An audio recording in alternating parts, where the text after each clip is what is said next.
बायको 2 घराच्या त्या खोलीमध्ये आपला संसार करीत होती. त्यांच्या वडिलांनी एकदा सरोवरी माईच्या त्यांचे हाल बघून स्टोव रॉकेल त्यांना गॅस घेऊन दिला आणि एन डी पाटील 5-6 दिवसांनी आले. म्हणजे घरात गॅस कुठून आला? माणसांना गॅस नाही, त्याला नंबर लावा लागतात. मी आमदार आहे म्हणून काय लगेच गॅस घेऊ काय? अजिबात चालला नाही मला म्हणजे. त्यांना वाटलं आता हे परत द्यायला लागतं आणि असं जीवन आहे त्यांचं. आम्हा कार्यकर्त्यांना सांभाळलेलं आहे. शेवटचा आता एक कार्यकर्ता जिवंत आहे, म्हणजे त्याची बायको जिवंत आहे. त्यांनी रंगा गायकवाड म्हणून जो आंदोलक आहे, नुकतंच लग्न झालेलं होतं. मिसरूट फुटलेलं नव्हतं, लग्न झालेलं होतं तिचं. आणि तिची जी बायको आहे कमल गायकवाड, ती आत्ता जवळजवळ 73 वर्षाची अशी आहे. तिला आत्ता सुद्धा पेन्शन दिली जाते. 1 एन डी पाटलांचा सक्का पुतण्या आंदोलनामध्ये मेलेला होता आणि हे जे क्रांतिकुमार पाटील आहेत ना, त्यांचा एक सक्का भाऊ सुरेश, ते दोघेही आंदोलनामध्ये वाढलेले होते. आणि ही 2 पोरं जी होती ती सामान्य शेतकऱ्यांची होती आणि खिशातल्या पेन्शन मिळणाऱ्या पेन्शनमधून ते देत होते. तेवढं मोठं व्यक्तिमत्व आपल्या आजूबाजूला होतं ते आम्ही बघितलं. किशोरने त्यांचं जे वर्णन केलेलं आहे ते अतिशय महत्त्वाचं. आता एक शेवटचा 2 मिनिटाचा मुद्दा त्यांचाच. ही राज्यघटना जगवायची आहे, वाचवायची आहे. खरं तिच्यासाठी फार मोठा त्याग झालेला आहे. आता काय करायचं आपण? तेव्हा जागल्याची भूमिका जेव्हा आपण घेऊ, तेव्हा विधानसभा, विधान परिषदेत, लोकसभेत आपलं बळ जरी नसलं तरी रस्त्यावरच्या लढाईतून आपण ते सिद्ध करू. हे किशोरनी आंदोलनातून कसं आम्ही मिळवलं हे सांगितलं. 30 पाळी आत्ता आलेली आहे. वेळ झालेला आहे, 5 मिनिटं संपलेली आहेत. आपण सर्वांनी हे भाषण अत्यंत शांतचित्तानं ऐकलं आणि किशोर बेळकीयार हे आम्हा सर्वांचे मार्गदर्शक आहेत आणि त्यांनी चांगलं उद्बोधक असं बीज भाषण केलं. त्या आपण सर्वांनी त्या पद्धतीनं आपल्या लिखाणाचा, आपल्या वाचनाचा असा सगळा विचार करावा एवढीच अपेक्षा करून मी माझे 4 शब्द संपवतो.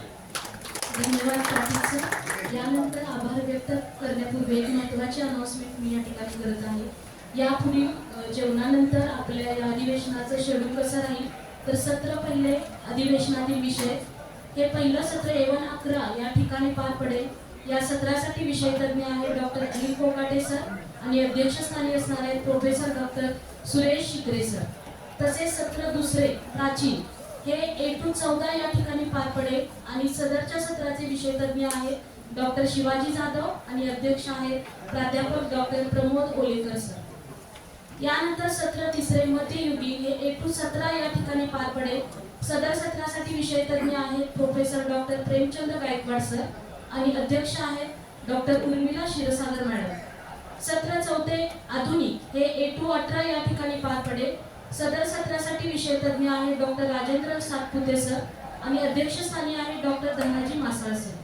धन्यवाद. यानंतर या सत्राचे आभार समन्वयक डॉक्टर अभय कुमार पाटील सर यांनी मानावेत ही विनंती. 28व्या राष्ट्रीय अधिवेशनाचे विजयभाषक आम्हा सर्वांचे मार्गदर्शक आदरणीय किशोरजी बेळकीयार, या सत्राचे अध्यक्ष आदरणीय प्राचार्य डॉक्टर PS पाटील सर, या सत्रासाठी विशेष उपस्थित राहिलेले श्रीमती नाथेबाई दामोदर ठाकरसी विद्यापीठाच्या यशवंती बांबोरकर मॅम, त्यांचे मिस्टर, तिसंगी कॉलेजचे प्राचार्य विलास पवार, प्राचार्य IH पठाण सर, प्राचार्य doctor Ankush Belvatkar, doctor Rajendra Satpute, Swati Sarode ma'am, Shivaji कॉलेजचे आमचे सहकारी doctor Masal, professor doctor Shivajirao Jadhav, माननीय भास्करराव कदम आणि आमचे मित्र दिनकरराव जिंबरे यांची शिवाजीराव पाटील आणि दिनकरराव जिंबरे, भास्कर कदम, या सर्वांचं आणि आपण सहभागी सर्व प्राध्यापकांचं मी थोडक्यात आभार व्यक्त करतो, कारण का जेवणाची वेळ झालेली आहे. आपण जेवण करण्यासाठी आता जाऊया आणि यानंतर शताब्दी बिल्डिंग लक्षात ठेवायचं, इथं सरळ पुढे गेलं की, आणि यानंतर सूचना मॅडम देतील. धन्यवाद. धन्यवाद सर.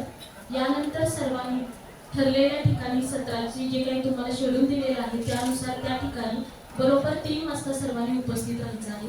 आपण बरोबर 3 वाजता पुढील सत्र सुरू करणार आहोत. धन्यवाद.